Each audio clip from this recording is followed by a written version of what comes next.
Hi, this is Joseph Arthur. Thanks for checking out Come to Where I'm From. Please support us on Patreon, patreon.com/come to where I'm from. We are an independent podcast, and any contributions you can make are greatly appreciated. Yeah. Well, it is good to see you, though. Yeah. It's never wrong, right? Yeah, it's not wrong. In this case, it's genuine. Because the new album is fantastic. Thanks, dude. Man, it's something else. It's grounding. It's like a grounding. You just have to sit there and hold it the whole time. Yeah, it's got a Lennon-like quality to it. Thanks. Don't you think? Yeah. Yeah. I feel that. Yeah. I'm not sure exactly what's Lennon-esque about it, but I feel that too. I have a theory. What's your theory? Well, it's because he was so dedicated. Like, he just got so into love too, and the whole like Yoko thing, and it reminds me of that in that it's like, you know, I say Josie. Is that how you say it? Yeah. Josie. Yeah. You know, it's dedicated to her, which is really something. Yeah. And melodically though too, and the simplicity yet brilliance of the songwriting. Oh, thanks, dude. You know that Thanks. It's like, yeah, it's just one of those albums. It's like, wow, this is like he's on it. You know what I mean? Well, that's like, what it felt like. Yeah. Inspired. Which Inspired, album are we talking about? His new one. Songs from when we met.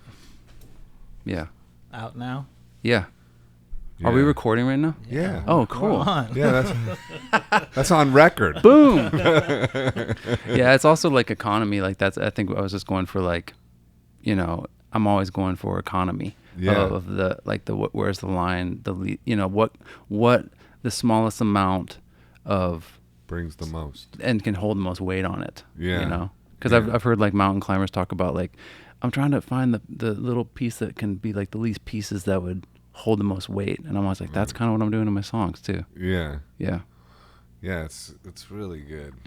Thanks. I don't know. How long did it take you to write it? Super fast, like 2 months or 2 or 3 months. Uh-huh.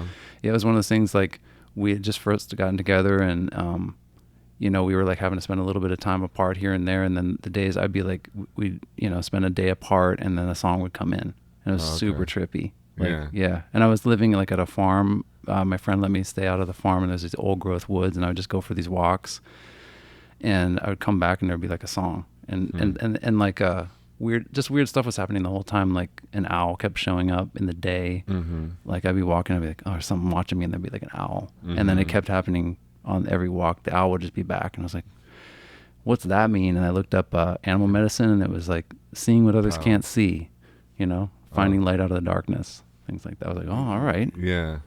All right.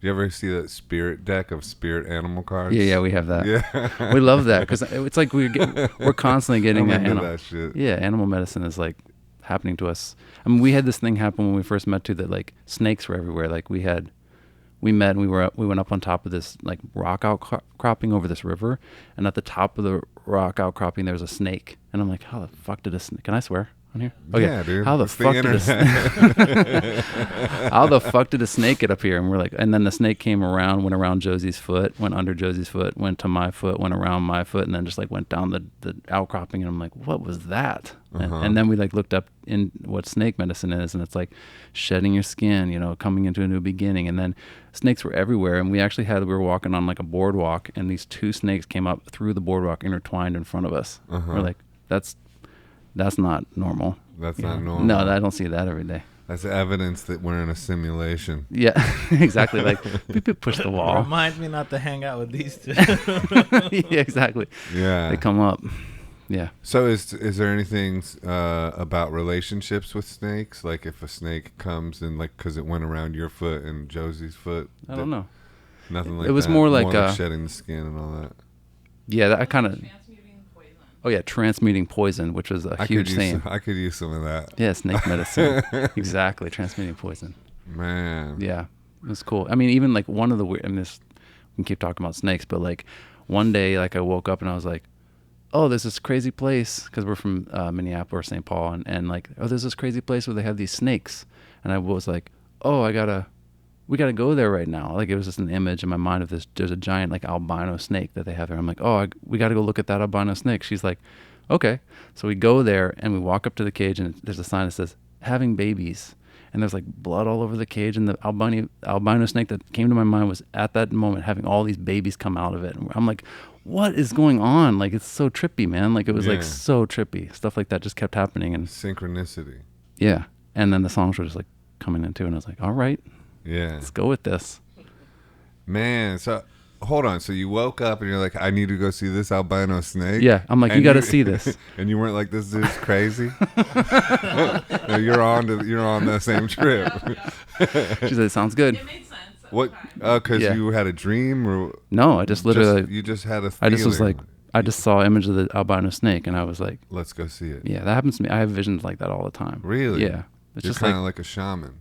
Yeah, that's what I always say. Like, that's the first thing I was talking to her about. I'm like, most people seem like they do music for other reasons, but I feel completely shamanistic in what I'm doing. Mm-hmm. Like, it's completely... I was like, what I feel like I was called to do and what I'm doing in my work is like way more like shamanistic work than entertainment. Mm-hmm. Yeah. Yeah. And it's a lot. I use tone. I use visions. I don't know, you know? Yeah, I was just taking yoga today, yoga to the people. Yeah. And they were talking about, like, the teacher was like, if you go, it cleans out the fear of your root chakra. Or it cleans out your root chakra, and it's like, that's where fear and anxiety and worry come in. What did you feel when you did it? I felt it. Yeah. Yeah, I feel like definitely that too. did. I've had a lot of work on the root chakra. That's the stuff with your, like, when you're, you know, for me, it was like a lot with my mom, like when you grow up in fear and you're like not secure, you know, and then I've been learning a ton about that stuff that I just, you know, that's a huge transformation in that record too. It's like I'm starting to feel secure for the first time in my life. And, you know, like you can't really function at a high level when your root chakra is totally fucked up. You know, it's like you just don't feel safe anywhere. You're like constantly in panic attacks and stuff. Yeah. Yeah. So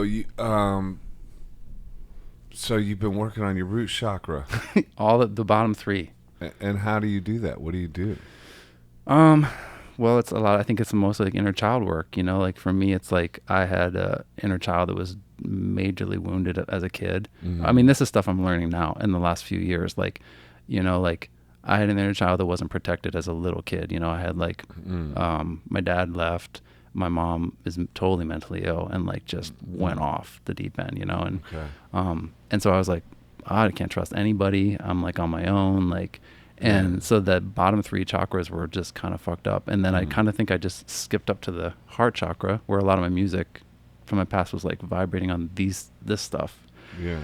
And so now I'm like doing all kinds of visualizations about like, all right, you take that little child and because you can, it's weird. Like I've done a lot of therapy around it. And like you can just visualize a kid version of yourself just pops up. Yeah, like John Bradshaw type stuff. Have you ever read? No. Oh, he does. He has books about it. Okay. Yeah, inner child stuff, like straight up, like meditations with the inner child. Yeah. And if you have anxiety, you like follow it all the way down, and you see like your earliest childhood memory, and you go and you comfort your inner child. You like thank him, like thank you for. You know, bringing this to my attention. Oh, right. You're heard. I'm here now. Yeah, that stuff. That type of stuff. And then you, and when you come back up out of it, you come back. You know, there's less of that anxiety. Yeah. And then that child starts to age. You know, as the more you go down, and you're like, oh, okay, you're safe now. Yeah. You know, you were totally like, well, let's. And then I've been feeling over the last couple of years that child, like when I visualize, he's older now. He's not like the kid in the little tube socks with like, he's not like the 11-year-old anymore, the 6-year-old, you know. That's amazing. He's getting older now, and it's like. Pretty soon he'll be your age. They'll catch up, yeah. And then maybe he'll be older than you. Yeah, and then I'll be like, help me, dude. What's going to happen? Like, dude. Yeah, like some of that synchronicity stuff, because I was doing I went through a lot of different like sort of trauma-based healing over the last few years, and still, you know. But like I would do some of that John Bradshaw meditation stuff, and then I would like then out of nowhere, like a kid would walk by with his like parent or something. Right. looked a little bit like me, and Yeah. has like a Browns jersey on, or in New York or something. Are Like, you from Cleveland? Because I'm from Oh, Ohio. okay. You know, stuff like that, where it's Yeah. like, okay, maybe that's a coincidence. That happens to me all the time. But it's like, it's still, even if that's just a total coincidence, even if you don't want to go woo woo at all on it, it's Yeah. still pretty, like, it's a powerful symbol just to me, you know. right, and you see it. Yeah, and you like, see you're like, it, like- I see it. Yeah. Yeah, and it'll be something specific about that meditation along with it too, like Yeah. him being looked after the right way or something like that. You know, it's just like, yeah, there's definitely some stuff going on. Even Yeah. when I walked back from yoga today, I was like thinking about, yeah, the root chakra thing, and I was thinking about, like, you know, like lately, you know, like the process of healing is like a few steps forward and then maybe sometimes a couple steps Oh back. yeah. Oh yeah. Or a step back, and I'm kind of coming off of a step back sort of thing. What was a step back? Were you just sort of like, I don't trust this, or what? What? Just more like kind of going into like maybe situations that aren't so good for me. Also, like, you know, picking nicotine back up Yeah. and shit. Like, that's disappointing, you know, to me. Like, Yeah. I mean, not picking up drinking again, but just re-engaging in addictive behavior, kind Yeah. of like letting off of the yoga for a minute, and like getting into fear because of the upcoming tour and all this other Okay. stuff, and just not being in my, like, not being perfect about it or something. Yeah, I hear you know, like, you know, but then just then a truck went by, and I was thinking about clearing out energies of maybe some sort of toxic situations I've picked up like recently, and right then, I swear to God, a truck rolled by, and it just said aura cleaning on it, on the side of it with a smiley face. Or a cleaning truck? Yeah, but it was like, yeah, but Yeah. I was like, okay, like, that's a coincidence, but still, that's Yeah, I hear just you. like, that's like a video game. Like, Yeah, that's like, come on, Yeah, dude. aura That's like cleaning. aura cleaning. That's what it said. Yeah, and you don't see aura cleaning Uh, trucks. No, I've never No. seen that before, and it was a cleaning service, and they Yeah. called it aura cleaning. Okay, that's clever. Oh, I get you. So Yeah. it wasn't actually cleaning your aura. No, but it was But a it was- truck that said Yeah. aura cleaning right when I was thinking Yeah. about cleaning my aura, Yeah, that's cool. essentially. That's so good. Like, seriously, like, that just happened today. There you know? go. Yeah, I love that kind of shit, though. Yeah. So you had some stuff when you were little too. Oh, dude, Yeah. yeah. Believe me, yeah, for sure. And even it culminated in my adult life too. Like, Yeah. you know, you know, yeah, a lot of stuff. Because I saw something about narcissistic. MPD and Yeah, stuff. yeah. And that's why I was like, when you reached out to me, I was like, we literally have been reading all these energy vampire books and narcissistic abuse. And Yeah. I was like, and then Josie was like, you might want to have a place where you can talk about some of the stuff that happens to you in your life. And then literally you guys reached out, and I was like, what the fuck? That's wild. It's trippy. Yeah. You Yeah. know? It is trippy. Yeah. Yeah. Well, this is definitely a place you can talk about it, because I definitely talk about it and work on it a lot, and I practice Ho'oponopono, which is, What's that? man, that's a good one for y'all. Like, because it's a Hawaiian mantra prayer. That's where I was born. So that's weird. That is wild. Yeah, you were born there. And I grew up in Pittsburgh, right by Cleveland, too, which is Right. weird too. Yeah. Yeah, and I'm always having Yeah. the Steelers weird things happening. And I'm a Browns fan, Mm-hmm. and we're both fantastic songwriters. Yeah, we try. That brings it all together. Yes. No, but Both have new albums. Both going on tour.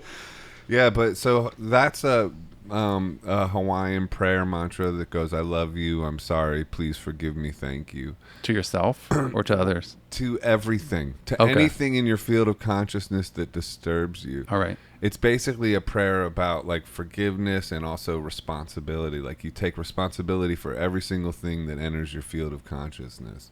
All right. And That's a lot of responsibility. yeah, oh, it's incredible. What about if It's, some jackasses get in there? same thing? Okay.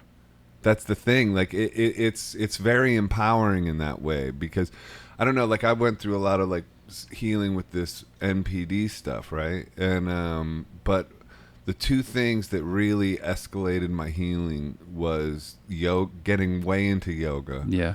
and then this Ho'oponopono thing. Okay. And practicing those two things on a sort of daily basis certainly broke me through to another level. Was But- it like stuff from your parents?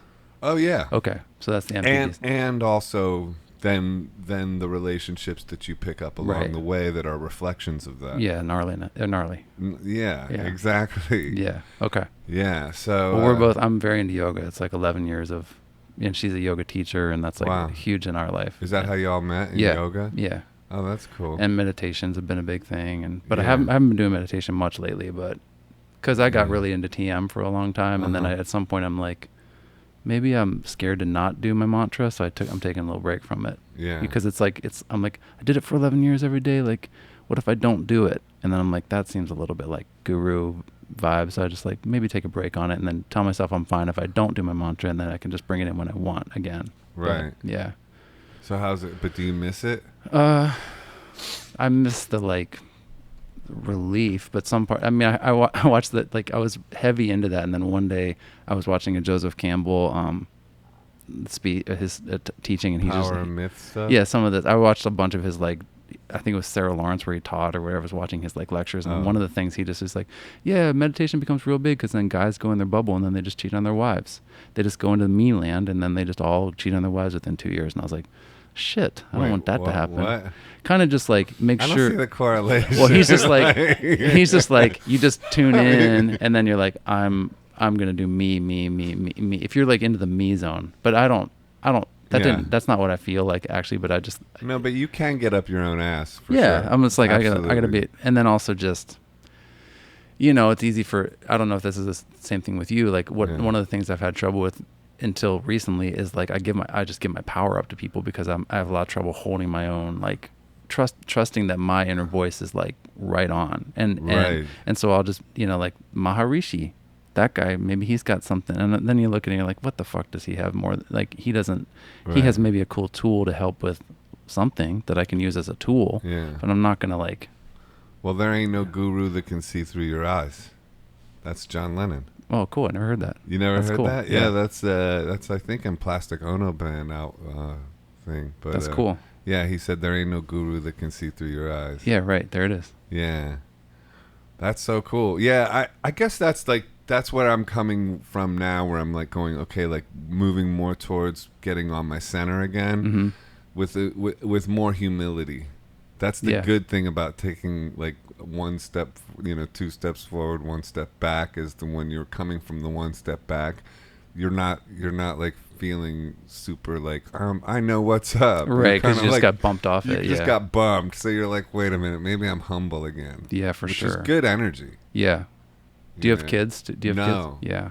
Do you? Yeah, and I kind of like, went through a really bad scene as far as like, like I don't see them much. I was like a really devoted dad, and then I was like married to like a narcissistic person, and she's just like, these are my kids, and stuff like. So I'm like going through, that's it's awful. It's like super brutal, and especially in our culture, that's I'm like. really sorry.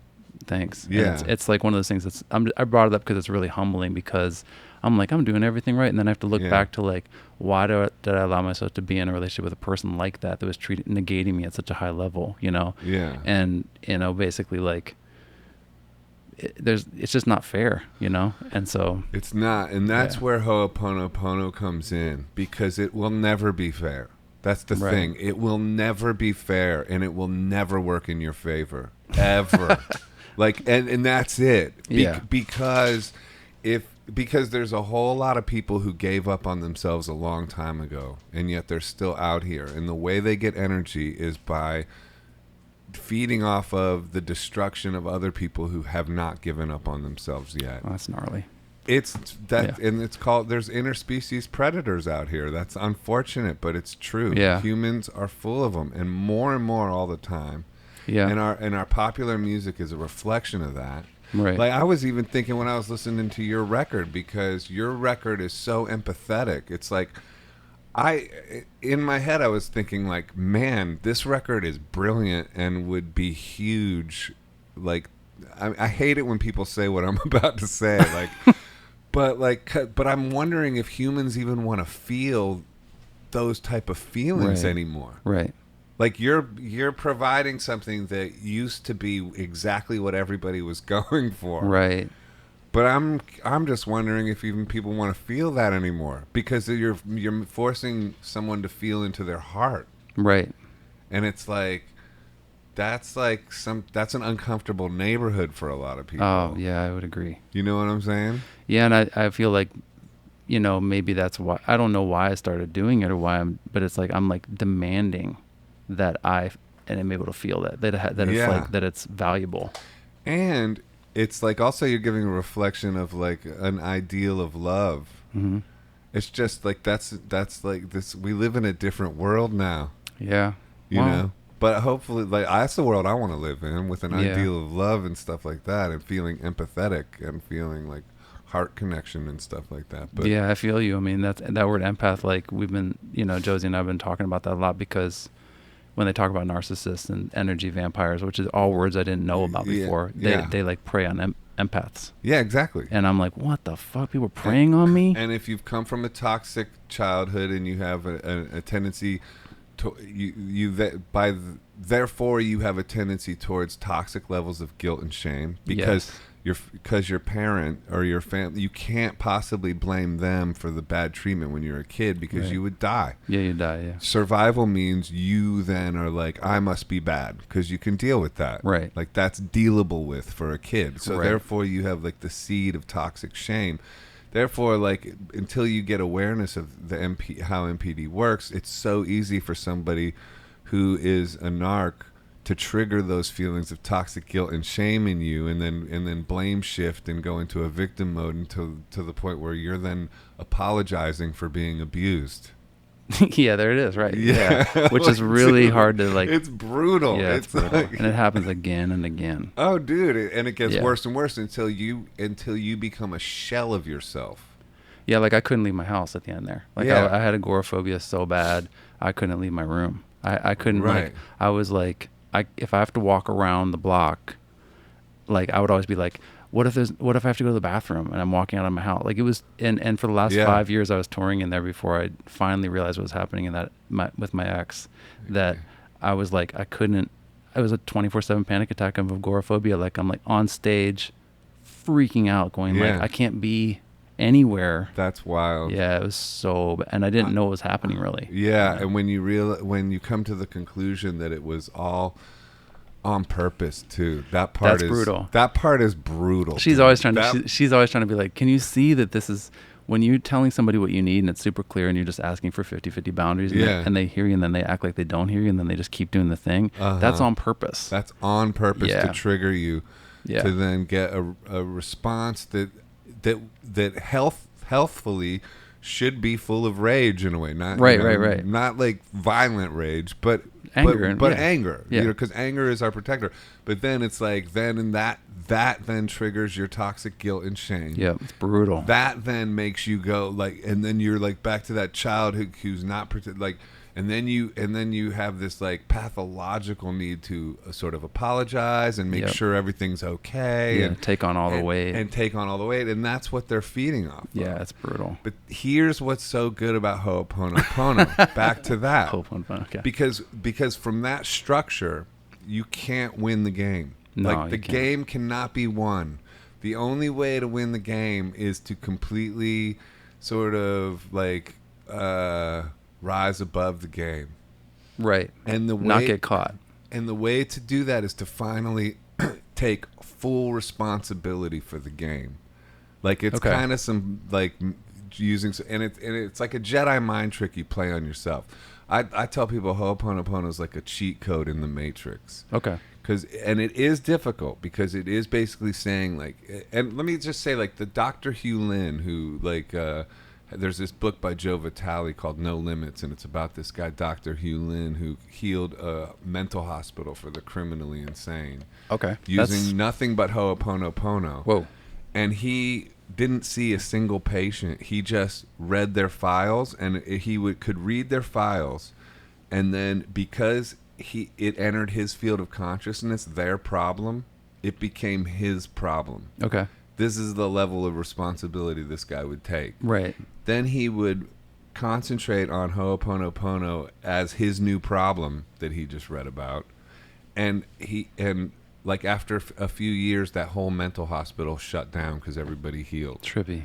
And that's real. What woo-woo. happened? Did he get incinerated and did he die because of all that stress? I don't know, man. He's a cool dude. You can watch interviews with him on YouTube. I wonder how he got it off of him. Like, I guess he's using the practice too. But he's praying. He's healing. He's clearing. Okay, The way right, he says right, it's right. clearing. So, But so like just put that into your own thing, and like so even like toxic predators that you've been involved with in your life. Yep. Currently now they're just in your field of consciousness. Right. They're no longer in the room. In the room, yeah. So they're part of you. For some reason, they're a reflection of you. And we can even admit that. Okay, like the childhood, whatever we came from, and we maybe even picked our parents from beyond the last time. So it's like, okay, fuck it. I'm taking responsibility for the whole fucking thing. Okay. And then I'm going to just apply Ho'oponopono on it and heal it. And then and that it's an empowering stance, because other than that, if you don't do that, you're going to remain a victim. You might be a victim who overcame it. Right. But still, it's still like you still like they fucked me over, and they did. But like it's like, okay, you invited that in on some level. On some level, I invited it in, and I went through a toxic relationship where I didn't have the agoraphobia, but I definitely went fucking like it broke me down in a way that was like wild. Yeah, it's on a similar level. Have you had it at all like with like producers or? Stuff in your like wild like relationships with producers. Have you just had people like that? Have you had like people come in that were like spiritual, said they had spiritual answers and stuff like that? Have you had that? I had the spiritual answer people? Have you had people kind of like seek you out because of you're in the public eye and been like, hey, I'm hearing messages for you and that kind of shit? Yeah. Oh yeah, no, I have had that. And then it's like if you don't have what the fuck is that? If you don't have me, yeah, exactly. Yeah. So I didn't know if you're caught in that shit too. I've been caught in that. Yeah. But and I can be kind of like curious. Oh yeah. Right. Because if you're coming from a place of like I can't trust myself, and you're like, do you have some answers of how to make this? Right. Do you have some? I don't know. And I had one person say like, it's funny you say that because they're like, John Lennon's trying to get in touch with you. Right. And I'm like, fuck you, Sounds like he did to me. That's what I'm saying. He did get in touch so they're with like, you. And then John Lennon's saying, he's saying, pick up the phone, pick up the phone. You did pick up the phone, bro. And it's funny because we were always talking, like, what I picked up was, I'm like, he's probably going like, don't fucking be in a first marriage that's horrible. Like, find your truth. And like, and that's just trippy that like, I ended up years later, like in this incredible new marriage. And like, well, it's not new anymore. It's a couple years, but like, and like this music's coming through, and I'm like, maybe he was talking about that shit with the narcissist, the abuse and stuff, more than just, because I was like, maybe he's talking just musically, but it's probably the whole, if he was, my point of the whole thing was to say that people have been telling me that kind of shit, and then you're like, do you believe it or not? Because some of the stuff does come true, but it's can be confusing unless you can ground your lower chakras and like be like, okay, just it's like discerning it, like trying to go through and discerning it. Discerning thing. Yeah. My discernment meter is still a little ropey. It's still a little ropey. It's not, in certain areas. It's not killer. Yeah. It's better for sure. Yeah. Yeah, it can go off. It's weird. I mean, like we always talk about, it's like a time. It's like how long it takes to, like, I'll be like, something feels weird. And that might last an hour of me acting weird. And then I'll be like, oh, that's a person I shouldn't be hanging out with. Or something. Whereas like in the past, it'd be like 6 months of like getting involved with some weird, it's crazy. I mean, I keep using the 50-50 rule like that. I've been thinking about that a lot. I'm like, if you're willing to meet somebody 50-50 and they're going to meet you 50-50, that's pretty cool. If you're like, if they're wanting 100% or like 99% from you and you're like they're not meeting you anywhere. Mm-hmm. Like that's the thing I keep using in all my relationships. It's like, hey, if I'm saying I'm hurting, or if like I'm willing to meet you halfway and you're like, no, I'm going to take all of it. Like that's a huge red flag. And I had a lot of that in my life. Like, I'd be like, oh yeah, I'm responsible for this person. Like another way people talked about it is like, people like to hand empaths their, like everybody has a ball they're carrying around and people like hand me it, like my parents will hand me it, or like, certain people will be like, carry this from me. And I'll be like, okay. And I can, because I'm strong, like I guess, and then you end up with all these fucking balls and you can't, it just crushes you out. So what I'm learning is to be like, that's your ball, or just like if they hand it to me, let's let it drop and just go dunk, dunk, dunk, off the ground and be like, I got my own.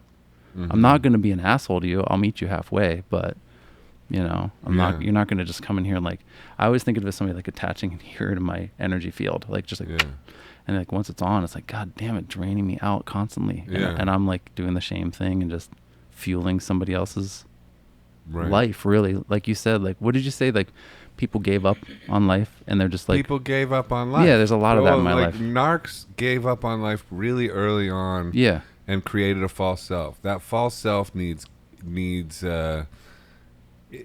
constant fuel. The fuel is your agitation. Or the fuel is your suffering. Yeah, or your attention, right? And but ultimately it ends up being negative attention because they're coming from a dark place, so they can't. Got you. They can't deal with the weight of love. So it's got to be negative. They don't want intimacy. Like they want agitation.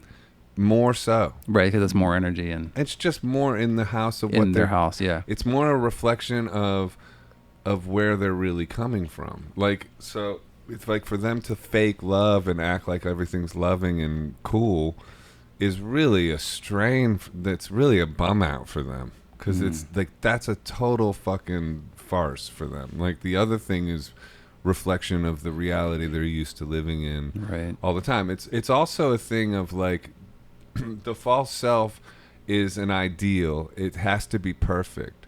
So for them, when they get those negative emotions, they can't deal with shame or anything. So what they do is they work you to then reflect their negative emotions back at them, and then they can blame you for those negative emotions without ever thinking it's anything to do with them. Right, it's and then a you real get twisted, and then you get like a soup game. And it's the effect of that is somebody being like smiling at you and like nothing. What? Why would you be? Yeah, like well, you know, it's oh on my you. God, why are you doing this? And again? if you would only do something like, different, and like I you know, you're the problem, and it's like you're like, what reality? I'm always like, what planet am I on? Like in these relationships, and I'm you always like, can't win. No, there's no winning it. There's no win. Because I remember I used to like before I learned about this, I used to explain like.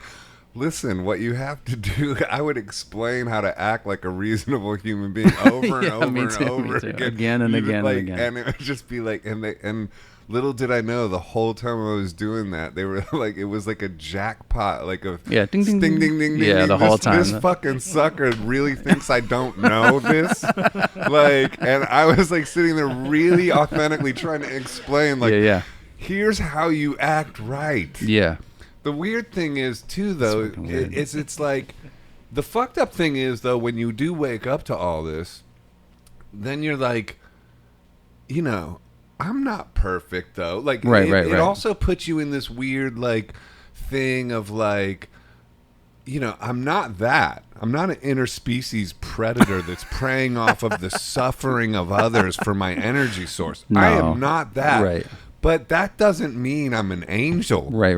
You know what I mean? Like, yeah. And that's another weird thing you have to, like, kind of come to terms with. Because once you start calling that out, just even, you know, within yourself and, like, you realizing you're not that, then it kind of pushes you into this other category of, like, well, I guess I'm perfect. And it's like, no, I'm not. I also, you know, there's other ways of being fucked up and acting wrong that aren't that. Yeah. So it's a weird. I hear that, man. And then so when you were younger and coming through it, like one of the things I've been learning is like boundaries have been really hard for me. Right? Is that a thing for you? Like, dude, boundaries was when I ended up going no contact with my family of origin. Your whole family. Whole family. Did you? Because that was some of the people you were trying to say. It's brutal. It's absolutely brutal. But I learned about boundaries. I was in a super toxic relationship, you know, that sound like run down in a similar fashion to what it sounds like you got down to. And I had been in toxic relationships in the past,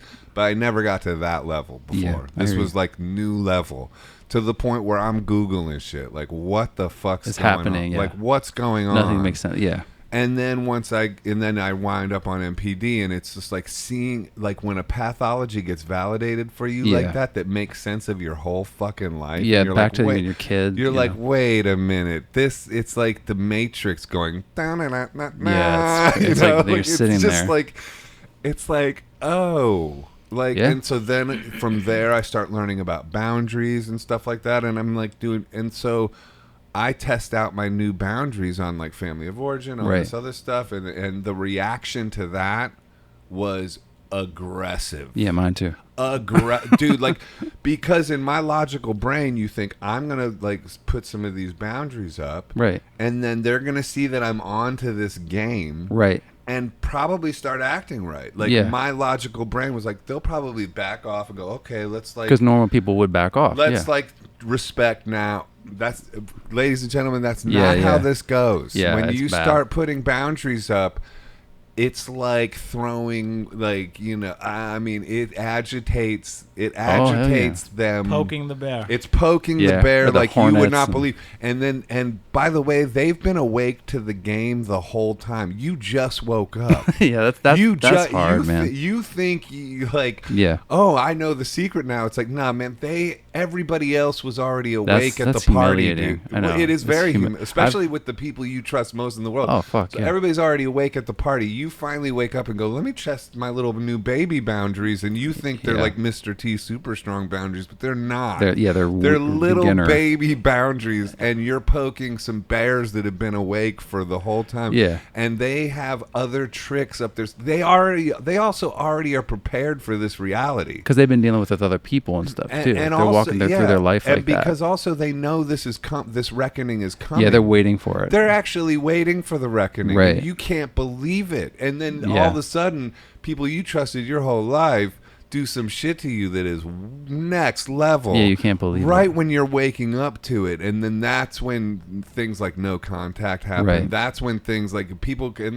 And then on the outside world, no one really understands, like, how could you go no contact with your family? And you yourself are like, how could I do it too? Like, well, and the whole culture is like, did you call your mom today? Oh, yeah, you dude, know? it's brutal. And it's like, are you around your kids today? And I'm just like, I'm trying to have normal interaction with human beings. And like, it's just constantly pressuring you to be like, oh, you're supposed to take it for, you know, I'm like, if I put myself back in that situation for 2 more minutes, I'm going to die. It wants me dead really bad. That's what people don't understand. Yeah, this shit serious. is life and death. Like, look, you got to remember where you were with that agoraphobia. Yeah, I do. Shit. Like, how long were you going to live like that? For one, you wouldn't have even been able to make a fucking living. No, it was over, dude. And talk about like trying to do it in this career shit. I mean, you got to be strong as hell to fucking be a musician in this world. Yep. And I remember I just sat there one day I was like, the people that are saying they care about me don't. Right. And they want me like this. And they want you like this. Actually, they want you dead. They want you dead, yeah. They actually want you dead because that validates the story. And they want you dead by suicide. By suicide, right. Because then it's like, oh, see, he was always unstable. Unstable. You know, I mean, he was a good guy, but, you know, he always had that...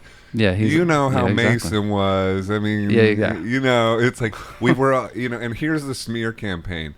I'm really concerned about Mason. That's how a smear campaign works. When it's I'm never like Mason's an asshole. It's like, I'm concerned. Hey, I'm concerned. Yeah, because and then I look at my life and I'm like, I clearly like I'm constantly working on myself. Yeah, you know, like I'm sober. I'm working on myself. I'm like always on time with bills. I'm able to create. I'm an entrepreneur. I'm able, you know, like, and I'm looking at these people that don't do anything. Right. And they're like judging nothing, you, like living through it. And I'm like, fuck you guys. Like, what the hell? Right. And it's just like, it starts to like click one day and be like, I'm the one out there. Right.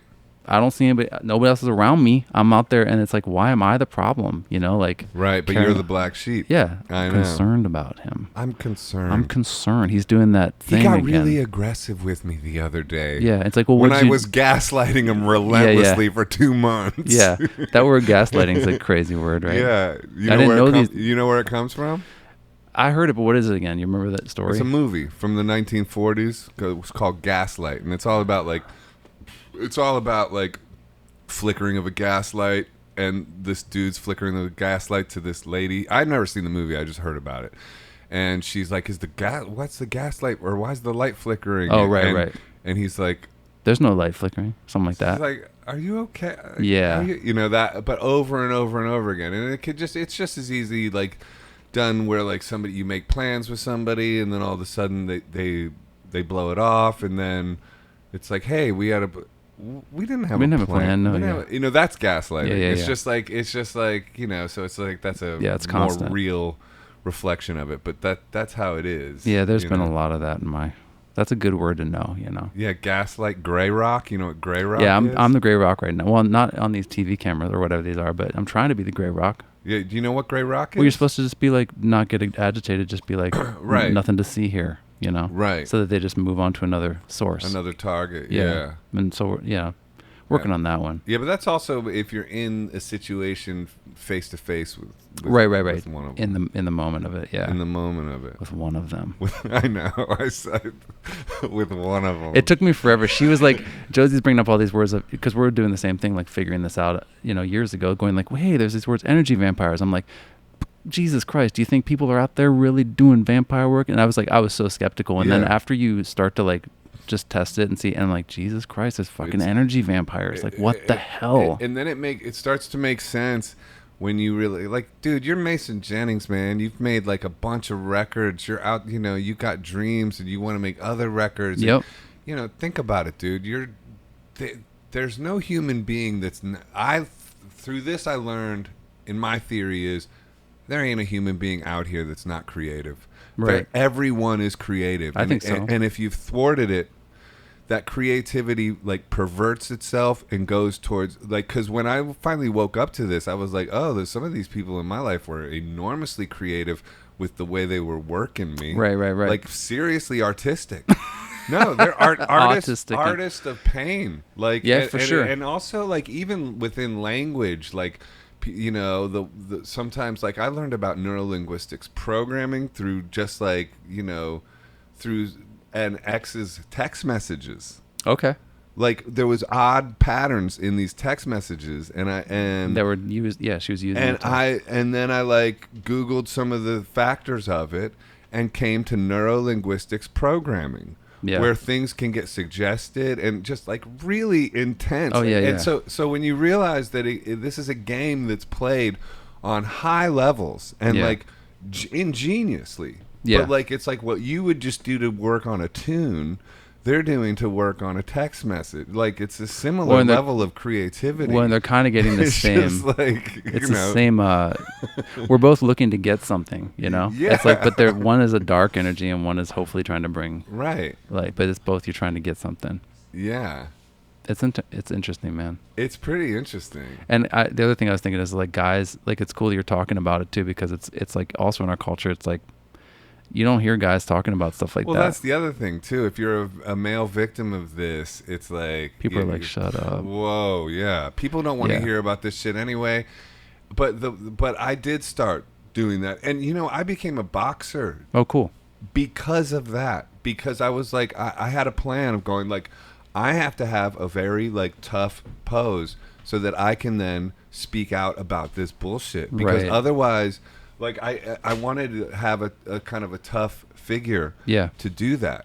Well, I feel that I've been thinking about that too because I keep during the last couple of years I've been thinking like, do I need martial arts and stuff like that? Yeah, and I would say yes, you do because the other thing is like, did you read or see I, Tonya? Oh, I loved that. I told her that's like my favorite movie. That movie, dude. Okay, I know. I was freaking out because that's about that. Well, like her mom and my mom and her mom like literally look the same, dude. Yeah. So that movie is so important about this because that's a story of a character who was taken down by toxic relationships. Right. Plain and simple. Yep. Like a very talented person. Yes. Taken down by toxic relationships. And I had already been, when I saw that movie, I had been boxing for 2 years and well aware of all this and was like totally. And then in the last scene when she was boxing, I was like, it hit me like a ton of bricks because I was like, she became a boxer too. It's just like that whole like fighting back and defending yourself and stuff like that. When did you come awake to this stuff? Like 3.5, 4 years ago. Okay, dude. Cool. Yeah, like recently. Yeah. Yeah. Yeah, it's cool. And it's been, and like that movie's amazing. That movie is amazing, dude. You should have her on. You should try to get Tanya on. Oh, that's a great idea. I had my friends met her and I sent a message to her and I got a text message back from her. Just thanking her. Oh yeah. Yeah. Or just saying like, how much that movie meant to me. Right. And then she like wrote me back like something very encouraging, like we all matter, like it was really nice. Cool. Yeah. Shit. So she's like cool. Yeah, I was like, you just kind of like hope she's doing all right. Yeah, I think she is. That's good. I mean, I don't know her. But, yeah, who knows? But yeah, I was like, damn, that's really hitting close to home for me. It hit super close to home. Yeah. What about it? Just that I was like, this is crazy. Yeah. This is like literally like somebody trying to ascend not understand. And I was going to ask you too, like my drive to do, you're like, you're asking people to feel, right? And I'm like, my dad said to me when I was little, he's like, you came to me and were like, my mom's stealing all my feelings. And I'm like, what the fuck? He's like, and I was crying. I'm like, she's stealing all my feelings from me. And I'm like, crazy. Dude, that line right there, write that song. Yeah. Dude. But then I'm like, why do I have such a, like, there's such torque. I mean, to get to be a musician now professionally for 21 years. Right. Not easy, and like to do the kind of stuff that, like, and then to put out that kind of heart, it's constant, I'm like, this is going to happen, so I'm talking about like where the engine's coming from that made me from like middle of nowhere, Pittsburgh, outside of Pittsburgh, just be like, I am going to matter, I'm going to exist. And I was always like, I'm going to put myself right in the center of somewhere that this is somewhere. When I'm writing a song, I'm in the center of somewhere instead of just constantly nowhere, so like, what was it that was driving me? And I just could see that in her in the movie, like she's like, I'm going to be the best at this. That's like, and I'm like, so sometimes I'm looking back now and I'm going like, a lot of things about my job doing music is like, has been horrible for me. I'm putting myself out there in a way that I've just gotten the shit kicked out of me in lots of ways, and I think anybody that's done it has you just open yourself up to like a horrible fucking onslaught of crap, but something had to be in there where I was just like, you know what, this matters. Like, like I need people to know that like their feelings matter. It's like, you know what I mean? Like, and I'm just still reflecting on like, why do they start making music like that? Cause I was like, also at that time being like, I want to be a football player. I want to, do other things, statistician or something. Like I had all these interests and I was like, no, that feeling where like, and especially the feeling where I'm on stage and then I look out and there's a bunch of people crying and like, cause that was the thing that I was like, if I do that, I'm doing the right thing. And my brother would always be like, why the fuck are you making people cry? Every time I come to your show, people are crying, man. Why don't you just be more like Dr. Dre or something? Like just get into the inside, like you have other ways you can be doing good music. More like Dr. Well, he's Dre. like something that's not going to make the whole crowd cry. Santana, anything, do something else. Why are you making the crowd cry? And I'm like, it's important. Yeah. And then I'm Does he reflecting. really not get it? Yeah, I don't think he gets it. Maybe he Yeah. gets it. I mean, he's like, I understand that the songs are good or whatever, but he I think he's truly asking like, why are you? Well, he's probably asking, why are you doing that to yourself too? You're like going through this extreme. You're putting yourself out there in such a way that like, dude, just fucking rock out. Like just play some solos and just fog hat or something. Just do something else. What are you doing? Yeah. So it's pretty, because it's I'm up there just like, I don't know what the fuck I'm doing sometimes, but I'm like, I need to do this. And now I'm like, do I need to do it? Was that in response to narcissistic abuse? Like, what am I doing? Like, and so I'm reflecting a lot on that. You just said a mouthful with that. Yeah, exactly. No, dude, that's the thing you just hit. Yeah. Because that does, like, when you wake up to this too, like, then you just, like, your whole life was built on a gaslight. You're like, holy shit, my whole life was built on a gaslight. And it's like, that's where the disconnect from your true power comes from. Right. I mean, did you have that were your parents, were they steering the kind of music you made? No. Okay, you don't feel that pressure? No. I don't feel that at all. No, they were kind of like there was no, they weren't really artists or musicians. They weren't subtly. I mean, there was like three. There was some things like that. Like I made definitely there was. Yeah, if I look back, there's like a couple things here and there, but that didn't have any real sway on me. I left home 4 days after I graduated high school and moved far away. And they weren't trying to like live vicariously through you or anything. I mean, I don't think in any kind of overt. Maybe I don't really know. I don't really know. Like. Not overtly, maybe, but it certainly there was certainly an unhealthy dynamic occurring. What do you know why you started writing songs and doing stuff? I mean, can you feel like you know the origin of that? I had that same thing when I was in like first grade. I remember like because I also got bullied at school, and I had to go through first grade twice because the first time I was bullied to like a point that was absurd. Like I was such a freak. And that sounds hard. It was crazy, dude. Yeah. I would and home life was a bit brutal too. Yeah. and by a bit I mean brutal too. A bit. That's like, yeah, a bit. You know, like, so it was brutal, and I would like you know, like kind of disassociate from myself. Oh yeah, I know about that. And I would like, you know, observe myself from outside, like that kind of stuff was happening. And then I remember having thoughts like, if I don't do something really important, I might as well die. Yeah, okay. I was having those thoughts when I was in first grade. Yeah, I know those. You know, I have that. Like, I don't think that's normal. No. You know, and I kept that. Like, and I kept that the whole time. Like, and then I hung on to music for dear life as soon as I found it. That makes sense. Well, I can relate.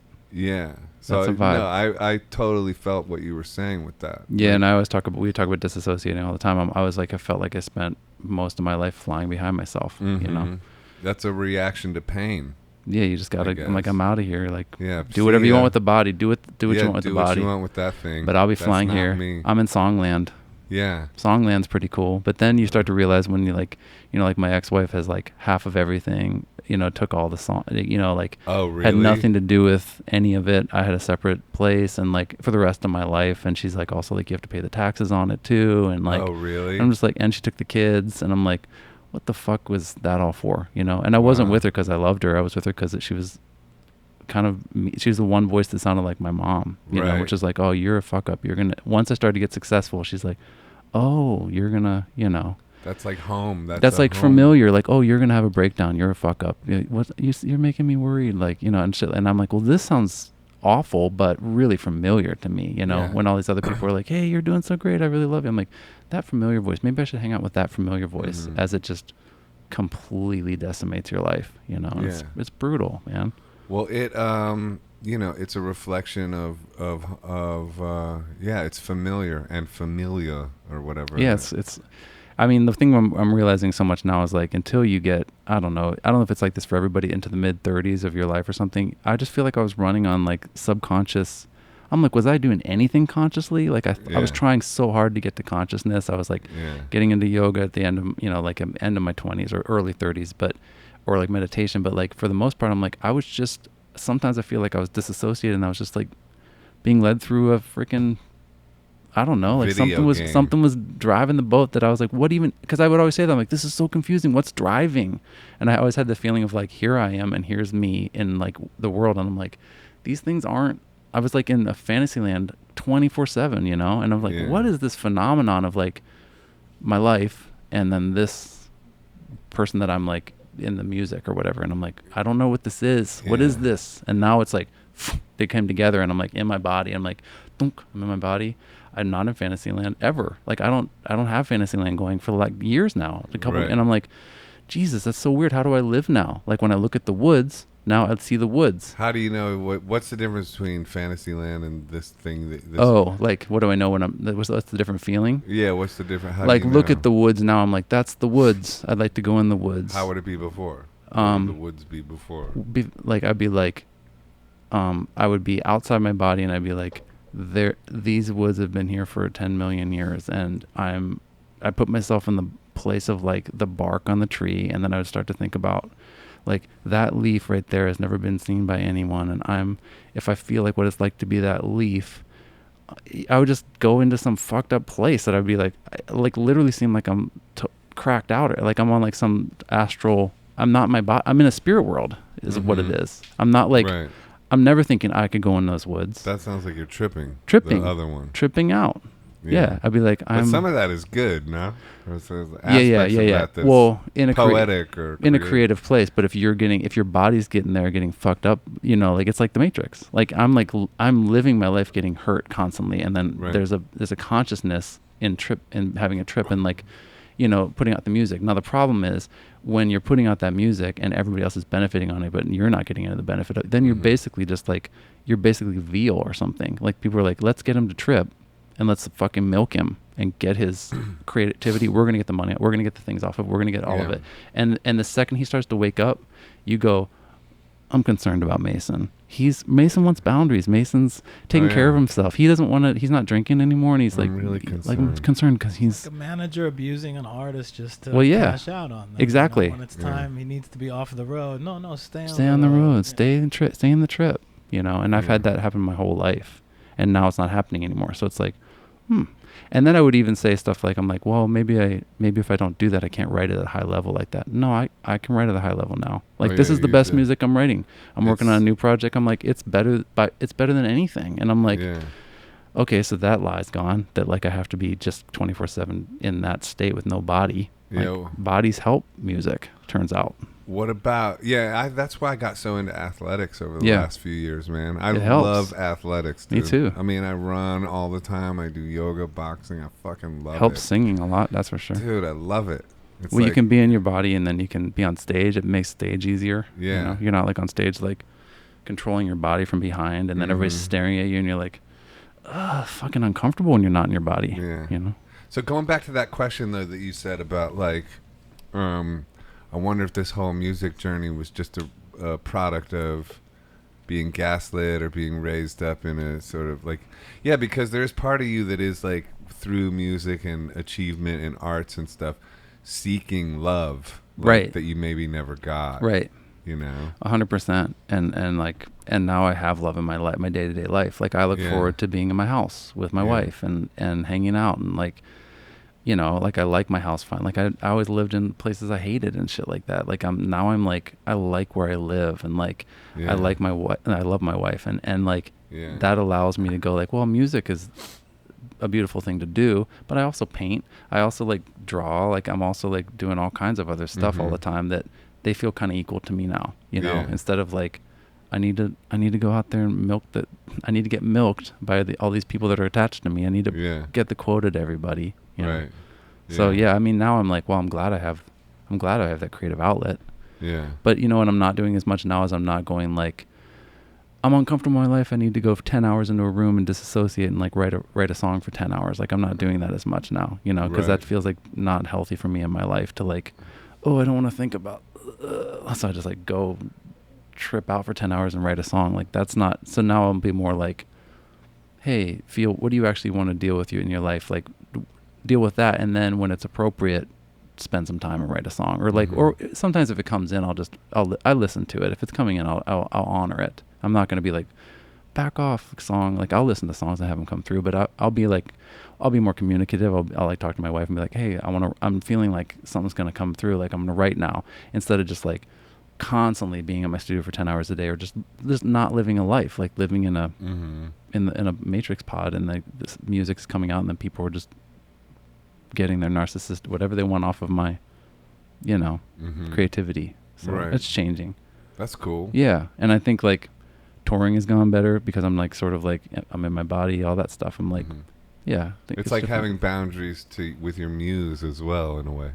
Yeah. It's like trusting it, you know? Yeah. But also being like, hey, you don't get, you're not the only thing. Yeah. You're not the only thing. You're not the only game in We're town. working together. Yeah. And also just like, you know, I think all artists are going through like the hardest thing in the world with social media. And like, I think I think if anybody says it's not like brutal. It's brutal, dude. I mean, I like got wrecked by it, you know? And so like how so? Just, you know, there used to be a stage and then a boundary and then you leave the building. Yeah. And now the building comes with you. Right. And there's no boundaries. And so for a person that's working on boundaries, that's a great example of like when you can't set boundaries. And management and people like that are going like, get more involved with your fans. And I'm like, that's the last fucking people that I should be like having not all of them, but like there's gonna be some real winners, you know? Yeah. No, it's true.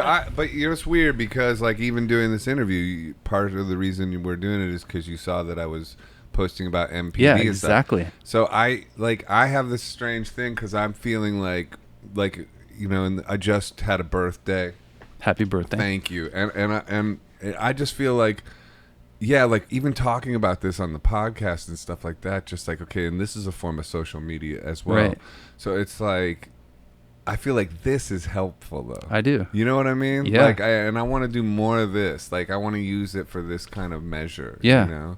But you have to be careful, and it's I guess in a lot of ways it's just learning to have good boundaries in this crazy, and just also just knowing what the major dangers of something like social media are, which is like boundarylessness. People can be invasive, but you can You can have boundaries on social media. Yeah, You can it's boundary not- anywhere. Yeah. Yeah, It's not impossible. Also, like sometimes, I just don't look at it, or like yoga helps with that because I take a yoga class, my phone is off. And like at least that means and then also I have a rule where I won't turn it back on until I walk all the way home, and so it's like at least a half hour after yoga class before I'll turn that thing back on. Yes. And so that's at least 2 hours probably a day where I don't have it on. Yeah. Which is something. It is. Which and is it's good. probably going to get easier and easier as it's getting so. I mean, the things that are coming up through social media, like people like, having private conversations with like people and cheating on people, all that kind of stuff, and just like no boundaries, and it's always on you. It just needs to come up. Like, I think it's like whatever's being protected, like if you're in a relationship that's in danger because of social media, it probably needs to be in danger. Yeah. So it's like, I get that. It's like there's an awakening happen of like things are coming to the light. Like it's not that different than fire being invented. Like a lot of shit got burned down when fire got invented. Yeah. But then you figure out how to deal with it, and it's pretty cool for things like this, Yeah, exactly. Yeah, it's interesting. It feels like too we're on the cusp of a civil war. Yeah, well, And the media seems to be like egging that reality on. loving it. Yeah, digging Fucking it. loving it. It's weird. Well, It's whenever like, you talk about narcissist, I mean, I don't follow politics, but like Trump, it comes to mind always, because that just seems like what he's using the same, Yeah. stuff that I'm familiar with, as far as narcissism. Yeah. So what kind of stuff do you do to clean your root chakra though? Oh, the inner child stuff. That's the main thing? Yeah, and let's see, what else am I doing to do that? Boundaries, because But is there any kind of specific like exercises you do for it, like in yoga or anything like that, like breathing stuff or anything? I just want to clean my own root chakra, so I'm just trying to get tips. I don't know. Do we do anything? I don't think of it like that, I guess. No. I think of it more like boundaries. Right. Yeah. It's kind of... Root chakra is like your security. Yeah. Home. Your So home. when you start having a safe home, Right. you start to feel that security like in your inner circle. I feel like that's naturally starts to stabilize your root chakra. Oh, yeah. Right. So that's... our home is... We definitely... I don't have that. Well, Right. you don't have that? I don't have that, no. Yeah, we're I'm still putting in our an energy. apartment in New York City, It's not like... I don't, Right. Well, maybe look you at know, that. You could look yeah. at that. I mean, we're doing... I we need to do. look at that. We have like... food, shelter, Food, yeah. love. Yeah. Yeah, we do like... We have tons of amazing plants, and like we take really good care of ourselves eating. Like... I do good with the eating. Yeah, we're vegetarian. Yeah. We have like tons of supplements, and like... Yeah. That stuff is like... Security when we go into our house is new for me. Yeah. That's helping. And boundaries. Boundaries are Yeah. helping too. Anywhere. And boundaries. In an apartment. Yeah. Boundaries. Yeah, that's true. Yeah, we have like privacy, and Yeah. privacy is important. Yeah. Yeah, feeling like it's okay to have privacy is nice. Like that's another thing about social media. I didn't think, when it came out and it was like, I'm like, I don't get privacy anymore. I guess the fans are just going to be, but I'm like, now I'm like, yeah, you get privacy. You just have to take it. Yeah. Just create it yourself. Create it. Yeah, that's fine. So is the agoraphobia gone? Gone as soon as I left that marriage. Gone. Right. Like on a dime. It was like crazy. Yeah. I was like, what the? It had been like 5 or 6 years. It had been like 5 years of just. What was that increasing. like when it was gone? Like, what was it like the first time you walked outside and you realized it was gone? I just kept saying to Josie, I was just like, I'm not freaking out. I'm like not freaking Right. out at all. Like I'm like, what's okay? I can like kept walking farther and going farther. I was like, Yeah. I think we can not have to go home right now. I think we can go to another store. We can go to the grocery store now. And then like later after like a year, I'd be like, I'm in traffic and I didn't even think about. I just didn't even think about agoraphobia. And I'm like, that's a miracle. Like Right. it had been so bad. Like, Yeah. How do you function on tour with that? oh my God, it was like I'd have to stop like we'd be driving every like half hour. I'd have to stop and be like, I need to stop and like make sure that I can use the bathroom, make sure I'm not it's all about being trapped. Yeah. Like it's the feeling of like claustrophobia too, or it's What's no the it's opposite? like it's like it's like my inner voice is untrustworthy. I'm totally unprotected. I'm trapped in my life is what I guess what it, at root is, because people are like, take medicine, just take all this anti-anxiety medicine. I'm like, no, my body's trying to tell me something. Uh-huh. Like it's screaming at me. And finally I'm like, oh, I'm not trapped. Like, like it was one of those things where I was like in therapy, and the therapist was like, because I was always like, I can't get divorced because my dad left me when I was little. And then one therapist finally goes, was the divorce the bad thing that happened, or that your dad like moved away from you guys? And I was like, oh shit, it wasn't the divorce. The divorce was fine. Then my dad bailed. You know, that's the part that was like, so then I just like, and then I was like, maybe I should look at divorce, you know? But did your dad bail or did he get pushed out? Well, that's an interesting Because idea that's now. kind of what's going on in your life. Yeah, well, it's not. He kind of bailed, but he also kind of got pushed out. It's like a. What I've learned is it's coming down generationally. Like this is not starting with just my parents. This is like I can see it. If I look back, it's like this whole shit is coming down the line on both sides. And that's what's good about Ho'oponopono again. Because it is. It's like like even like ultimately you get to the point where with narcs you just go like, okay,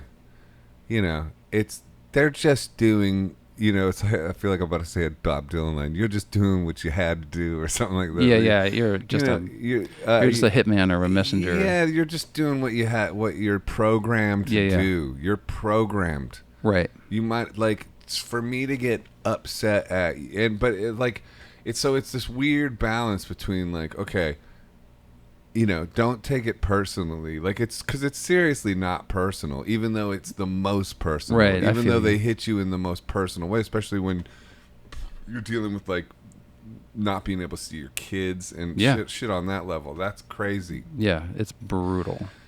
But yeah, it's like everybody's running. They're especially just running off of a program. Right, I feel you. And like it comes down through generations, and that's why it's like if you can just empower yourself through taking all the responsibility of the whole thing. It's interesting. And applying, I love you, I'm sorry, please forgive me, thank you, I love you, and use it as a mantra. I have mantras on YouTube that I listen to, like for like hour-long ones. There's one that goes on for 8 hours. I'll sometimes sleep. Do you do that?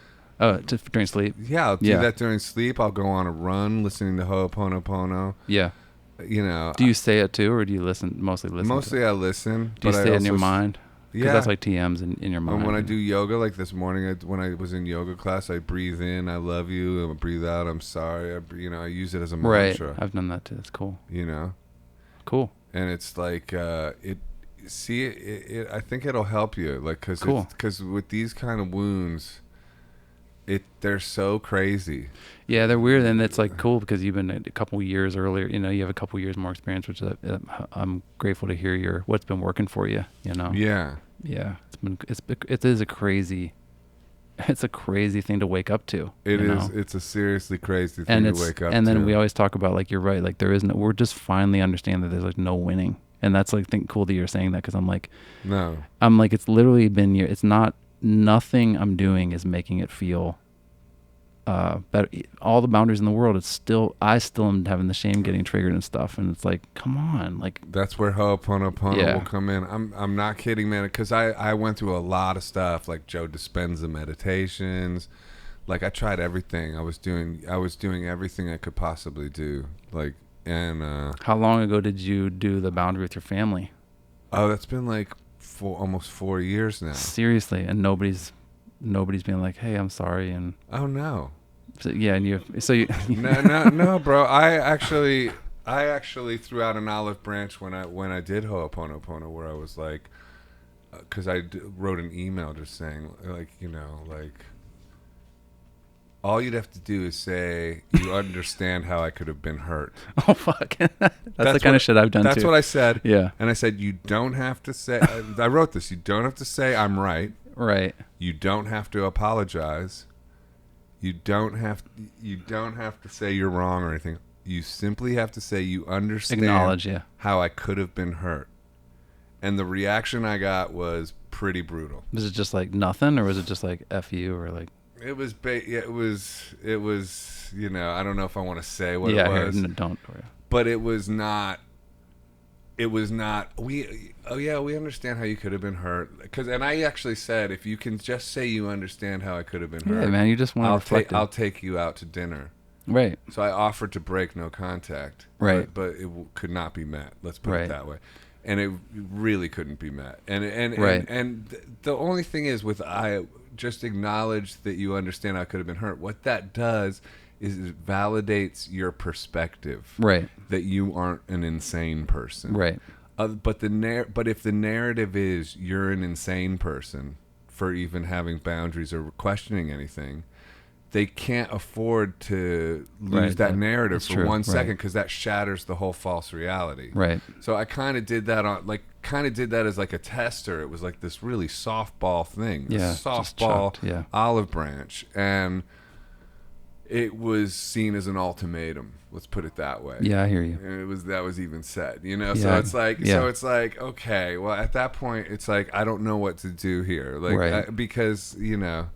I mean, the only thing I could do is, you know, I don't know what to do, because I also, like, I'm stronger all the time, you know, but at the same time, and I feel like the me I've become now could handle some contact with people who relate on that level without getting swept into it and brutalized and, like, destroyed by it. Yeah. However, I'm not so sure that's true. That just maybe is what my feeling is, you know. Right. I don't know. So I guess you'll just see.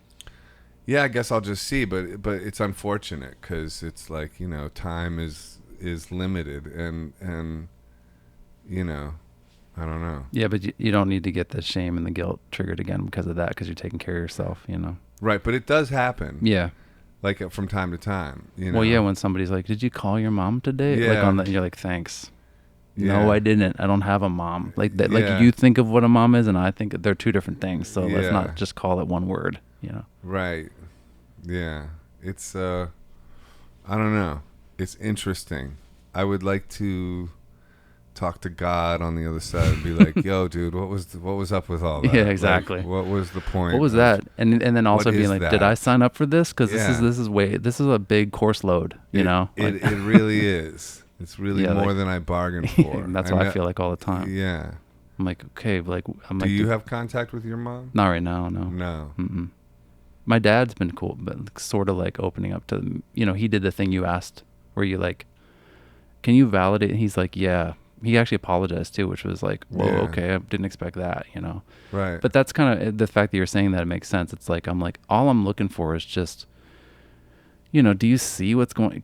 But you're right. The narrative just gets destroyed. Then the narrative gets destroyed. It's all about invalidating your perspective. Yeah, and that's it. And that's the same thing. I don't have like, contact with my ex either. It's the same thing. I have no contact with my mom or my ex because of that exact thing you're saying. No mutuality. Yeah, you just want to be like, your perspective can't be validated at all. Not even not even a little bit. Like it's like, because it's like normally like in sort of conflict, you know, like whatever, like conflict resolution, you can validate each other's perspective. Yes. You don't have to agree. Right. You don't have to say I think you're right, but you can say I could see how you feel that way. Yeah, exactly. That's all I was asking for. It's like I could see how you feel that way. But they can't do it. It's like cannot do it. Cannot do it. And so it's like, okay. And my therapist, I don't know where we go from there. Then you just kind of keep. I mean, you have to keep space, keep moving on, keep a boundary, move on, try to help people like what you're doing. You know, right? It's like, and my therapist always like, don't. It's probably never gonna come. They're never gonna. It's not gonna happen. And I'm like, oh fuck, I want it to happen. So like, lose that hook that makes you want it to. If only they would just do that. Well, then your power's in their hands again, and they love that. Yeah. So it's like, well, it probably won't happen. Okay. Right. I'm fine. My side of the street's clean. Yeah. You know. It's weird though too, because like when I do like take a step back, like I said I had recently done, I'm just like, have you ever messed with David Goggins, or you know who he is? That guy that run the ultra marathon and writes books like in You Can't Hurt Me, and he's on Instagram like doing a million pull-ups and going like, stop being a pussy. Like, yeah, exactly. Yeah. Like, but he's awesome anyway. He's a fun like person, but he has this thing like where the cookie jar, like if you're on an ultra marathon and you're at like mile 50 or whatever, not that I've ever done an ultra marathon, but like it's assuming you did, and you needed to kick in and you just remember all the work you'd done before, and you like use your own past accomplishments to keep pushing going. You. That's cool. And I have that same feeling with this. Like when I take a step back, I'm like, man, I've gone too far. And I've worked too fucking hard to get here to just like fucking dive back into comfort zone. Oh, fuck yeah, no. And like let myself go back into some bullshit behavior. Yeah. I still have a book I need to write. There's like still young people that that I had to leave behind too, nephews and stuff like that. You know, that it's like breaks my fucking heart. Well, like, but they can look to you, you know. well, I need to be a reflection to that. Yeah, like, exactly. That's like a fuel source to me, like where I have a book to write, I have things to do, I have to keep. And plus, I got so much validation and stuff back from people when I did start putting out MPD videos. Like, so many people. That's cool. By the way, so many people are going through this, dude. That's like, cool to it's hear. Like I didn't know more that. people are than aren't, dude. Wow. Like, it's more common than you could imagine. Right. Like, even though it's extremely isolating. Yeah. And also, if you just like talk about it randomly, a lot of times people will be blank faced and not get it.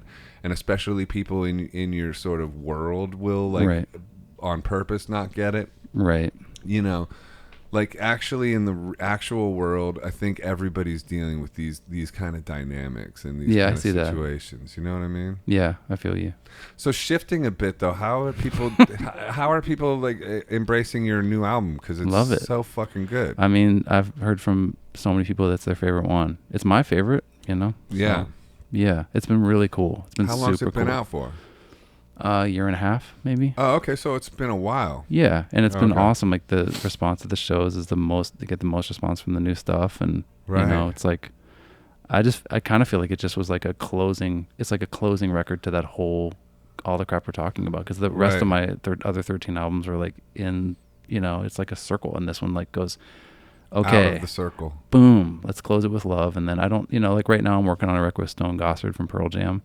And like that's gonna be Shout next. out Stone Gossard. Yeah, and like, is it a band? Yeah, it's Dude. like Matt Chamberlain on drums, and it's Fuck, gonna dude, be cool. I'm in a fucking Pearl Jam offshoot band. Are you too? Bro? This is so weird, dude. Yeah, I'm in a band with Jeff Ament called RNDM. We've put out 2 records. And he just played with Mike McCready. And I 2 weeks I ago. just played with Mike McCready and his new thing. It's making me feel uncomfortable. Bro, it's so weird. Yeah, well. So you and Stone Gossard, that's cool. Yeah. Wow, that's gonna be good. Yeah, it's I'm really into it. It's like Yeah. it's big, you know. And It's like good to be in a rock band. I've never done it. I'm like probably not gonna have a guitar on stage, which is gonna be you know, like I'm like, okay. Come on, you got the swag. You can do this, dude. I'm How stoked. did Stone find you? My manager was friends with him too, and like this maybe like 5 or 6 years ago, he was like, "Hey, maybe there's somebody I can collaborate with." And then my manager sent him my record, and he's like, "That sounds fun." So we did a little bit of stuff like 5 or 6 years ago, but I was in like the middle of like agoraphobia. I was just not able to do it. You know, we did a couple songs, but like all my, you know, it wasn't working. I was unable to like, you know, I couldn't do it. I couldn't do shit. I could hardly do anything. So then like years went by, and then I just felt like something clicking where I'm like, I'm ready to collaborate now, because one of the effects of this is like I couldn't collaborate. Yeah. Like I was just, everything was like, my meaning was all about this music that I was making, that I was like, I couldn't work with people. I couldn't share it, you know, because every time it would get like scary for me if somebody's like, here's my idea, I'd be like, I'm cool. I'll just make my small world over here, you know? Right.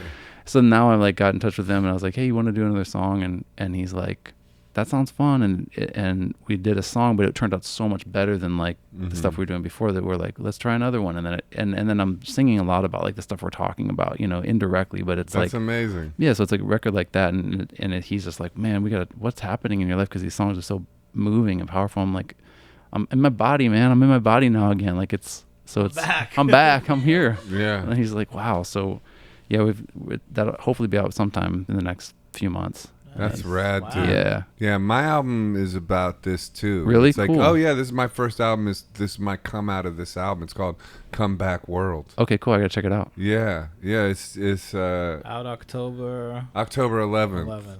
It's definitely coming out of that, you know. There's a lot of stuff to pull from. Yeah. Lyrically, and you know. Yeah.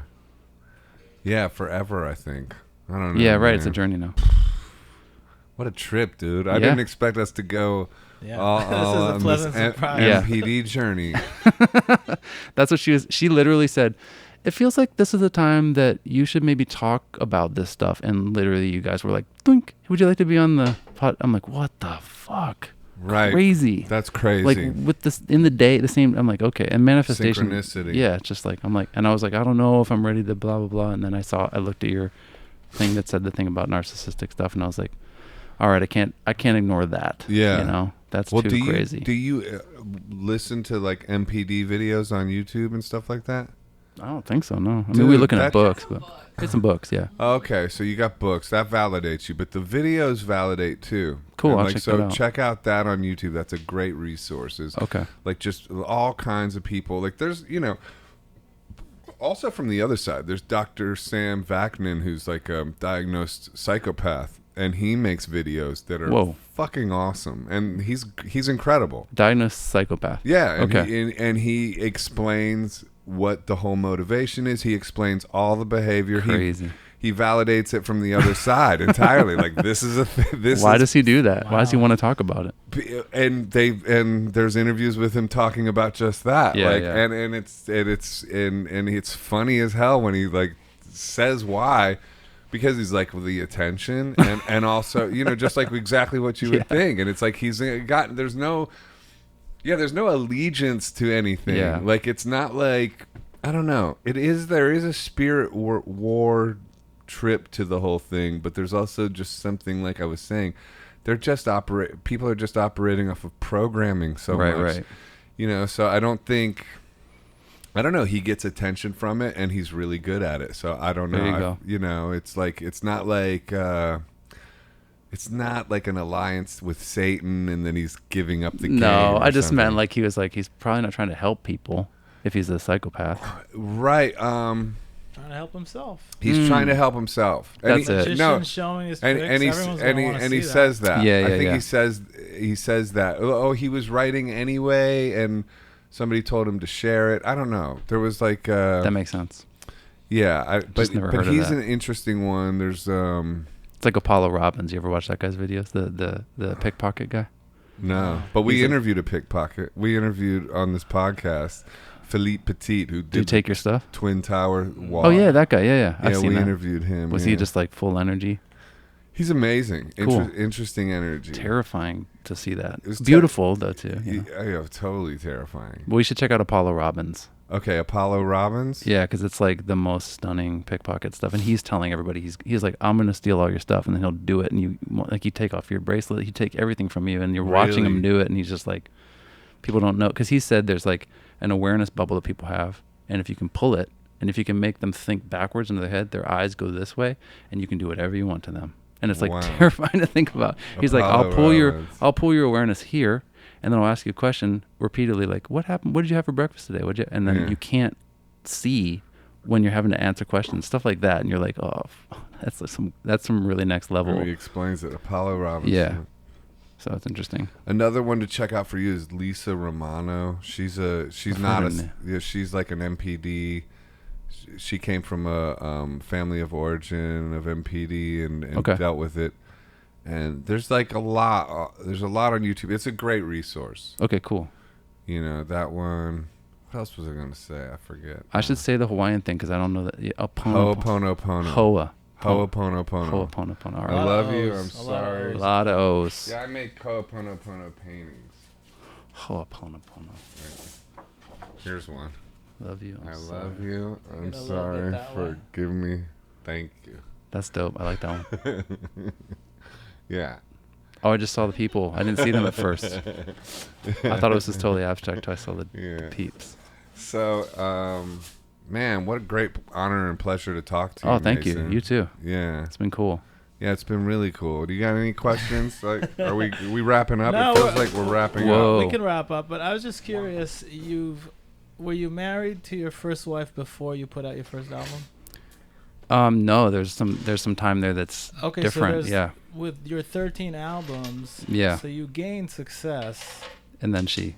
And when did she insert herself in what album, and Yeah, where do was you- it? do you resent like the music that you made after that? I do. It got really messed with, But it was like, so the first record, I didn't know her, and then right between the first and the second record, it's like when I first started selling out shows and stuff like that, she came in then. So when you signed to Jack Johnson's label, she was already There though, and I was just like, it's really tough. It's like, and then you're around somebody like Jack Johnson all the time, who literally came up with like this super supportive family, super supportive wife, and you just start feeling like a fucking alien, Bro, Like that's Yeah. the thing. Like I gotta like look at people that have lives like that and not get like envious and not like, you know what Yeah, I mean? and I would just Really- ask him, I'm like, hey, are you having these troubles? Like, is this? And he's like, what and are you he's like, talking no. about? He'll never that type of person will never understand even what this is. No, he had no clue. He was 'Cause really sweet about it, but had no idea. Most people can't believe that people could operate this way. Yeah. You know, that's why validation is so important, and like getting that community of people that have been through this, and reading the comment sections of YouTube videos is really helpful. For the first time, comment sections are helpful because that's never usually helpful. They're enormously helpful. Okay. No, for That's real. a danger zone usually. It's in this case, it's not because it's validating. Right. You'll read so many people that have your story and just Right. are going through the same thing and dealing with the same feelings of like, you know, sort of ambivalent feelings about the whole thing and just like Yeah. questioning and it helps. Yeah, and I would say too about the records too, because that was one of the things that's hardest for me is like I was doubling down trying to make it not be happening. You know, I was like more love songs, more things like that, and then people would be like, "Are your love songs about your?" I'm like, these aren't about her at all. Like these are about God or myself or trying to be like love exists somewhere. So it's like, and now I feel like there's a part of me that when I like finally got away from it and was like, and now I am in true love and I'm like experiencing it and have a partnership. Like it's really hard because I'll say things like, all that shit was so, and people will be like, yeah, right. But I'm like, no, really, if you look at it and you listen, you can feel it in there. Like I was really struggling, you know, like I was not in my body and like, but it's hard. You feel like you're, you know, it's like when somebody gets kind of abused and you just like think like, well, was I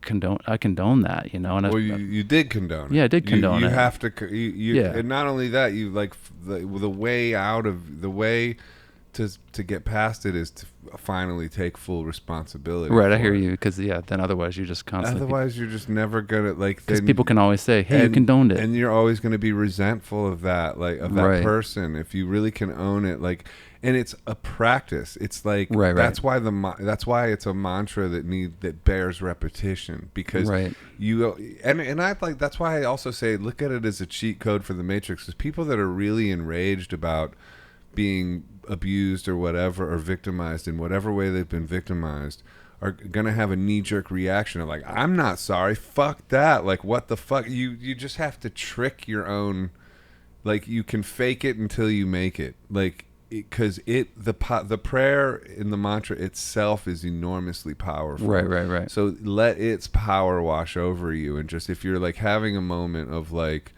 just simply put, or I can text you some of these mantras, but like next time you're in some like real aggression feelings or whatever, any kind of like disturbing feelings, whatever, Yeah, which go is on often.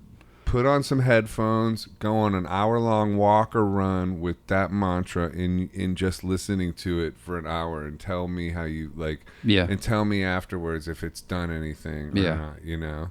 Cool. Like, I mean, we could even do it right now. I love you. I'm sorry. Right. Not for an hour, but let's like do it for All like right. 3 minutes. Like, All right. I love you. I'm sorry. Please Please forgive me. Thank you. I love you. I'm sorry. Please forgive me. Thank you. I love you. I'm sorry. Please forgive me. Thank you. I love you. I'm sorry. Please forgive me. Thank you. I love you. I'm sorry. Please forgive me. Thank you. I love you. I'm sorry. Please forgive me. Thank you. I love you. I'm sorry. Please forgive me. Thank you. I love you. I'm sorry. Please forgive me. Thank you. I love you. I'm sorry. Please forgive me. Thank you. I love you. I'm sorry. Please forgive me. Thank you.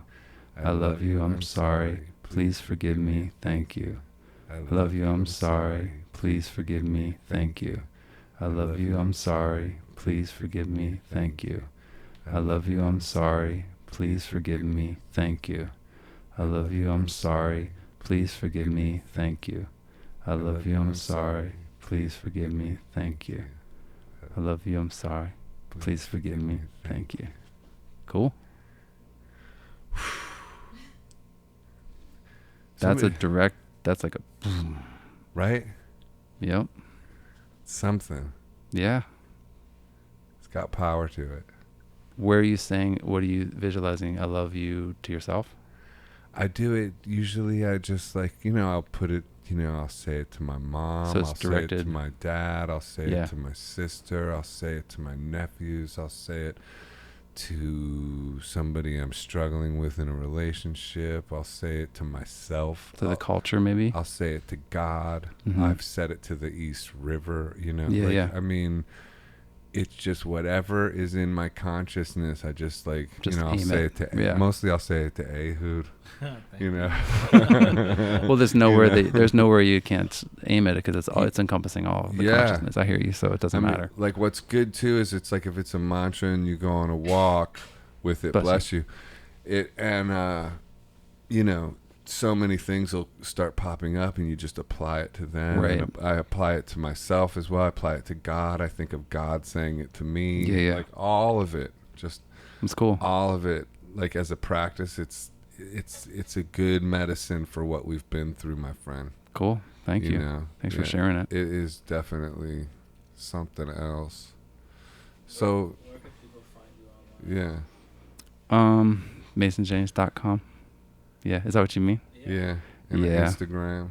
Instagram a little bit. I'm starting to do a little. Do you do it yourself or somebody does it for you? Josie and me do it. Yeah, it's just kind of, but we kind of like stay.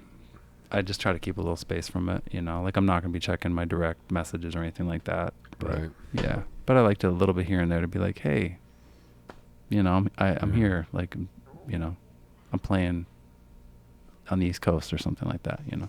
Yeah. Yeah. That's good. I just followed you and looked at your Instagram. I like it. Cool. Thanks. All right, Mason. Thanks for doing Josie. this. Yeah. Thank you guys.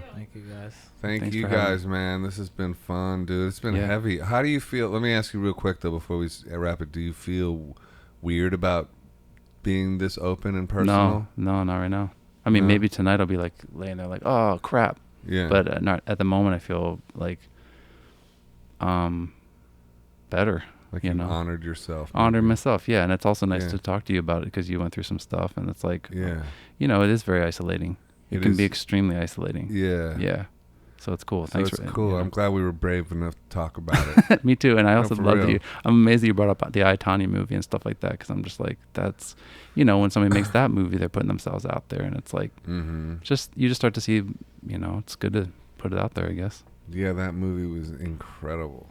You know, Amazing. And dude, try boxing, man. I've been It's- loving boxing since I was little. I just never have done it. Sweet But science. It's Yeah. fun, and plus, you know, it's like I'll tell you what.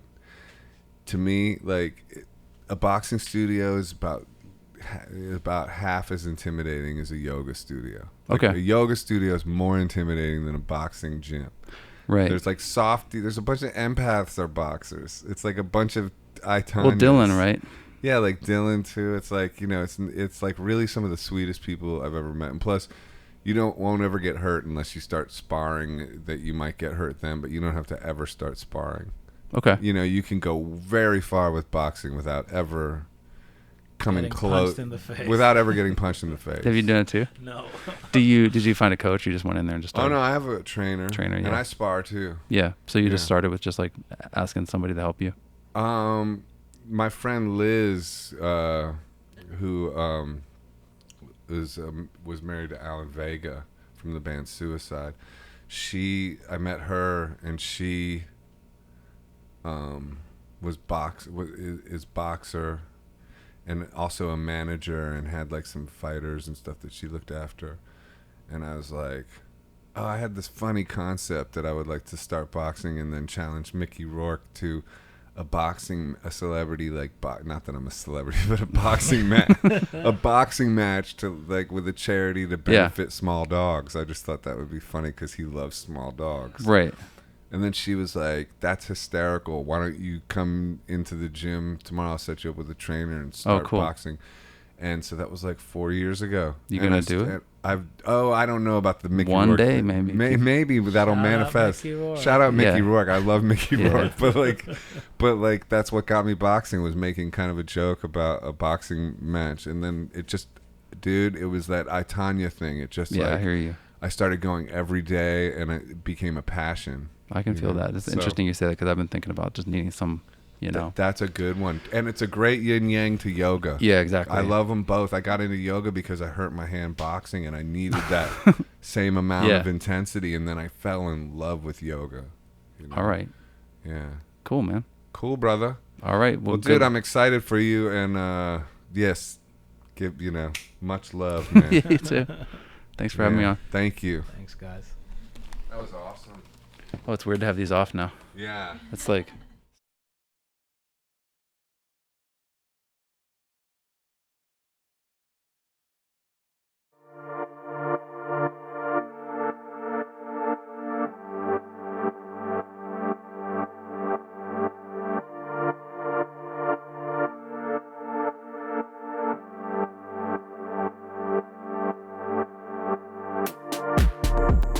Hi, this is Joseph Arthur.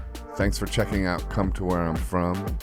Please support us on Patreon, patreon.com/come to where I'm from.